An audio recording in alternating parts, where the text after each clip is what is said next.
नमस्कार साथियों, मैं आपका साथी डॉक्टर सत्यवीर सिंह। एक लंबे समय अंतराल के बाद आज फिर हाजिर हूँ आप सबके लिए कुछ नई पंक्तियाँ लेकर। और इस बार ये पंक्तियाँ मेरी नहीं है। सच बताऊँ तो मुझे ये पता भी नहीं कि ये सच में किसके द्वारा लिखी गई है। बस मुझे अच्छी लगी तो मुझे लगा कि आप लोगों तक अपनी आवाज़ में ये बात पहुँचानी चाहिए। तो शुरू करता हूँ और शुरू कुछ इस तरह से कि आज की पंक्तियाँ जो हैं, क्योंकि शायद ये जब वीडियो रिलीज होगी उस समय महिला दिवस होगा, यानी 8 मार्च। तो महिलाओं या यूं कहें कि प्रेमिकाओं को समर्पित हैं ये पंक्तियाँ। साथियों, हमारे जीवन में किसी न किसी रूप में महिलाओं का कुछ ना कुछ रोल जरूर रहता है, और उसमें एक रोल ऐसा होता है जिसको हम समाज से हमेशा छुपा कर रखते हैं। वो रोल होता है हमारी प्रेमिका का। किसी की भी हो सकती हैं। तो उनके ऊपर ही कुछ पंक्तियां हैं, प्रेमिकाओं के ऊपर। उनको मैं शुरू करना चाहूँगा कि वो कुछ इस तरह से हैं कि प्रेमिकाओं का कोई नाम नहीं होता, प्रेमिकाओं का कोई नाम नहीं होता, उनका कोई चेहरा भी नहीं होता। प्रेमिकाओं का नाम जोर से नहीं पुकारा जाता, सार्वजनिक स्थानों पर उन्हें अनदेखा ही किया जाता है। प्रेमिकाएं एकांत की साथी होती हैं, जहाँ फुसफुसाया जाता है उनका नाम, चेहरे को बताया जाता है चाँद। जहाँ फुसफुसाया जाता है उनका नाम, चेहरे को बताया जाता है चाँद। आगे कहा है कि माँ की मृत्यु से टूटा, बहन की रुखाई से परेशान। माँ की मृत्यु से टूटा, बहन की रुखाई से परेशान, पत्नी से उबा हुआ पुरुष पाता है अपनी प्रेमिका की बाहों में पनाह। दुखों का अस्थि कलश प्रेम की गंगा में बहा आने को आतुर, प्रेमी याकायाक शिशु बन जाता है अपनी प्रेमिका की आंचल में आकर।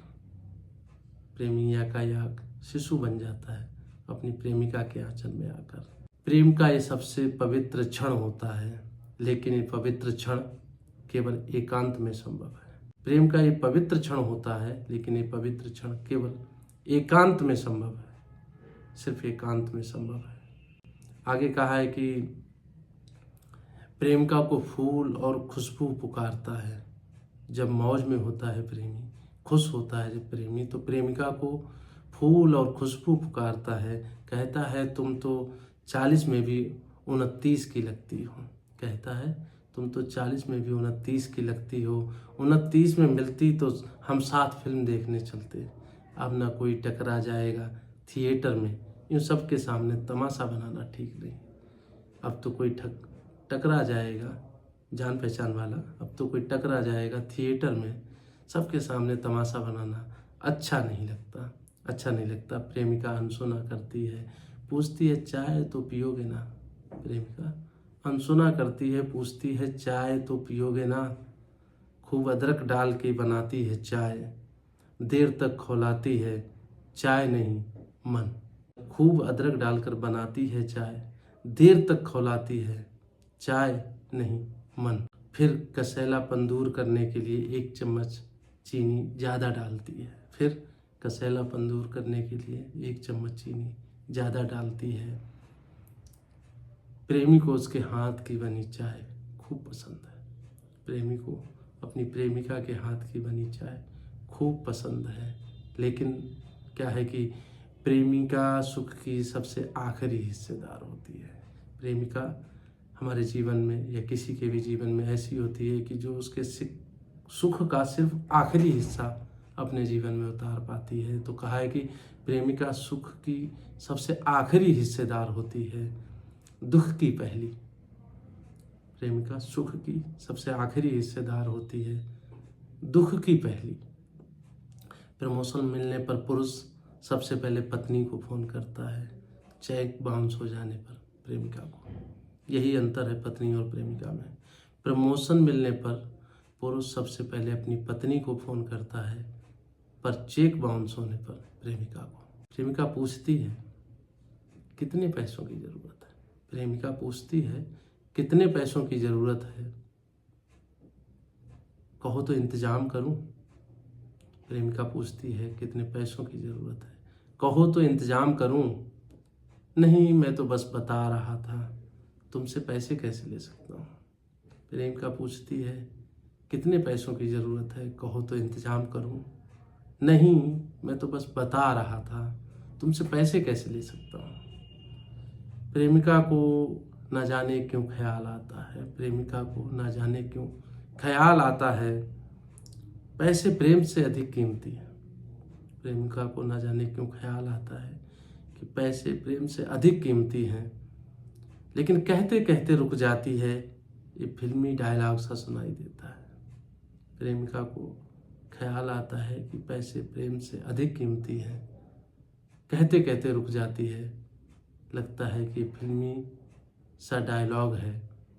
इस उम्र में चोचलेबाजी अच्छी नहीं लगती। इस उम्र में लगता है कि फिल्मी सा डायलॉग है, इस उम्र में चोचलेबाजी अच्छी नहीं लगती है।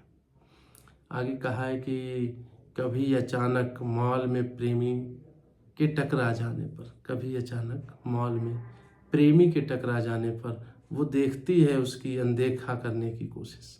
कभी मॉल में प्रेमी के अचानक टकरा जाने पर वो देखती है प्रेमी के अनदेखा करने की कोशिश, लेकिन पहचान लेती है प्रेमी की पत्नी। लेकिन पहचान लेती है प्रेमी की पत्नी। वो जानती है उसे सहकर्मी या पुरानी दोस्त के रूप में, लेकिन पहचान लेती है प्रेमी की पत्नी। वो जानती है उसे सहकर्मी या पुरानी दोस्त के रूप में। पूछती है कितने दिनों बाद मिली आप? पूछती है प्रेमी की पत्नी, पूछती है कि कितने दिनों बाद मिली आप, कैसी हैं, क्या कर रही हैं आजकल? पूछती है कि कितने दिनों बाद मिली हैं आप, कैसी हैं, क्या कर रही हैं आजकल? प्रेमिका बिल्कुल नज़रअंदाज करती है प्रेमी को। प्रेमिका बिल्कुल नज़रअंदाज करती है प्रेमी को।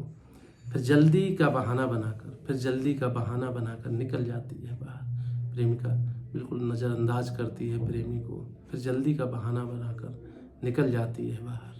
अगले दिन प्रेमी बताता है कि पत्नी पूछ रही थी। अगले दिन प्रेमी बताता है कि पत्नी पूछ रही थी। आजकल उसके रंग ढंग बड़े बदले से लगते हैं। आजकल उसके रंग ढंग बड़े बदले से हैं, और छेड़कर कहता है कि तुम्हें मेरे प्रेम ने रंगीन बना दिया। प्रेमिका नहीं बताती कि कल लौटते समय उसने रुलाई पर कैसे काबू किया। प्रेमिका नहीं बताती है कि कल लौटते समय उसने रुलाई पर कैसे काबू किया। बस निकाल लाती है प्रेमी के फेवरेट कलर की टी शर्ट। प्रेमिका नहीं बताती है कि कल लौटते समय कैसे अपनी रुलाई पर काबू किया। बस निकाल लाती है अपने प्रेमी की पसंद के कलर की टी शर्ट, जो कल खरीदी थी मॉल से। आगे अंत में कहा है कि निकलते निकलते प्रेमी कहता है, प्रेमिका के घर से निकलते निकलते प्रेमी कहता है, सुनो अब मैसेज मत करना, फ़ोन बच्चों के हाथ में होता है अक्सर।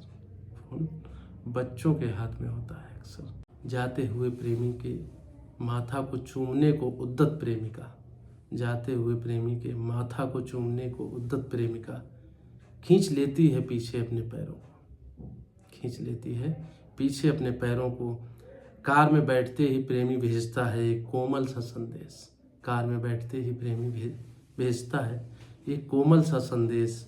फिर कोई जवाब ना पाकर सोचता है, अजीब होती हैं प्रेमिकाएं, सच में कितनी अजीब होती हैं प्रेमिकाएं, जो सब कुछ सहती हैं, हमारे दुख की पहली भागी होती हैं और हमारे सुख की अंतिम भागीदार होती हैं। सच में बड़ी अजीब होती हैं प्रेमिकाएं, सच में बड़ी अजीब होती हैं।